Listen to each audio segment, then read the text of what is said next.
تورکیە دەبێژە سۆزا فەڕەنسیان ji بۆ alîkariya tenakirina rewşa herêma Bakurê Sûriyê ya dijî destê Kurdan da dê Fransiyan bike armanca Tirkiye. Serok Erdogan dibêje Fransiyan dîtineka bi yekcarî şaş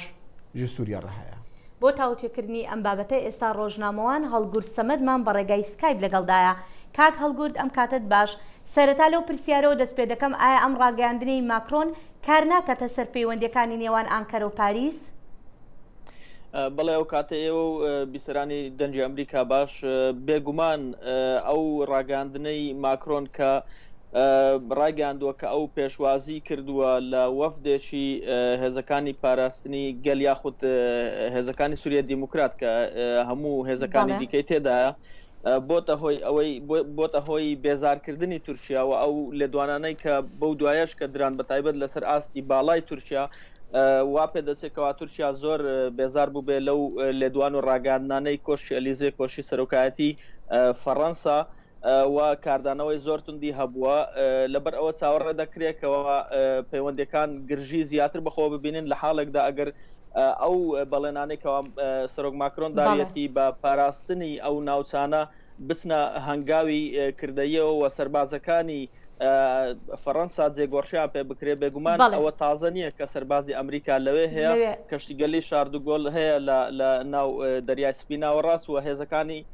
فەڕەنسا لەوێ هەن بەڵام ڕەنگە ئاڵوگۆڕ یاخود جێگۆڕشیان پێ بکرێت. بەڵێ کاک هەڵگورد وەزیری بەرگری تورکیا ژووتێتی ئەم هەنگاوی فەڕەنسا یاخود چوونەناوەی فەڕەنسا وەکو داگیرکردنی سووریا لێی دەڕواندرێت لەسەر ئەمەیانەڵێ چی؟ ئەمە لەسەر ئاستی نێودەوڵەتی سنگێکی ئەوتۆی نییە لەبەر ئەوەی فەڕەنسا لە ساڵی 2014ەوە لە ناو هێزەکانی هاوپەیماناندایەوە بە ڕسمی بەشداری دەکات لە پاڵ ئەمریکا و هێزەکانی دیکە هاوپەیمانان دژ بە تیرۆریزم لە سووریاداوە بە تایبەتریش دژ بە داعش کە هێزە کوردیەکانیش بەشێکن لەو هێزانە واتە بەشێکی جیانەکراون هێزەکانی سووریا دیموکرات کە هاوکار و هاوپەیمانی با بڵێن هاوپەیمانی نێودەوڵەتین و فەڕەنسا ئەوە بەو شێوەیە هێزە کوردیەکان و هەروەها هێزەکانی باکووری سووریا نەک تەنها ڕۆژاوە هێزەکانی باکووری سووریا بەو شێوەیە لەیان دەڕوانی هەروەک لە ڕاگەاندنەکانی با بڵێن کۆشی ئەلیزێەوە باسی لێوە دەکرێت لەبەرەوە پێم وانە سنگێکی ئەوتۆی هەبێ و زۆر لێدوان. باشە کاک هەڵگورد دەزانین ئەم بڕیاری فەڕەنسا هاوکات بوو لەگەڵ بڕیارە چاوەڕوان نەکراوەکەی سەرۆک ترامپ کە گوتی ئێمە لە سووریا دەکشینەوە. باشە پێت وایە ئەمە پەیوەندی بەیەکەوە هەبێت یاخود هێزەکانی فەڕەنسا بتوانن جێگای هێزی ئەمریکا لە منبج بگرنەوە؟ بەڵێ ئەوەی دەزانین کە هێزێکی زۆری ئەمریکا لەوێ نیە ئەو هێزانەی کە لەوێن زیاتر پاڵپشتی هێزەکانی سووریا دیموکراتن بۆ پاراستنی ئەمنیەت و ئاسایشی ئەو ناوچانەوە هێزەکانی نزیکەی زیاتر لە 2000 سەربازی فەڕەنساش لەوێن واتە دەتوانن ئەو هێزانە جێگۆڕشیان پێ بکرێەوە جێی ئەو هێزانەی ئەمریکا بگرنەوە بێگومان ئەو دوو لێدوانە لێدوانی دۆناڵد ترامپ و هەروەها ئێمانوێل ماکرۆن من پێم وایە پەیوەندی زۆری بەیەکەوە هەیە لەبەرەوەی ئەو کاتێکەوە دۆناڵد ترامپ ڕایگەیاندکەوە هێزەکانیان دەکشێنەوە لە سووریاوە بە خێراییش دەکشێنەوە کاتژمێرێکی پێسوو کە ئێمانوێل ماکرۆن باسی لەوە کردکەوە ئەوان هێز دەنێرنە ئەو ناوچانە کە هێزەکانی ئەمریکای لێ دەکشێتەوە. بەڵێ دوا پرسیارم کاک هەڵگورد باشە ئەمە لە ناو کۆمەلگای فەڕەنسیا چۆن چ جۆرە کاردانەوەیەکی هەبووە بڕیاری ماکرۆن؟ بەگشتی ئەگەر باز لە کۆمەلگای فەڕەنسی بکەین شێوە ڕوانینیان یاخود ڕوانینیان بۆ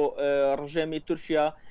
کۆمەلگای فەڕەنسی بە شێوەشی نێگەتیڤ لە کۆمەلگای یاخود لە حکوومەتی ئێستای تورکیا دەڕوانێ و پێی وایە کە ئەو حکوومەتە پاڵپشتە بە زۆرێک لە زۆرەکان بەڕاستە خۆیان ناڕاستەخۆ پاڵپشتی داعشی کردووە پاڵپشتی تیرۆریزمی کردووە کە ئەمە ئەولەویەتی کارەکانی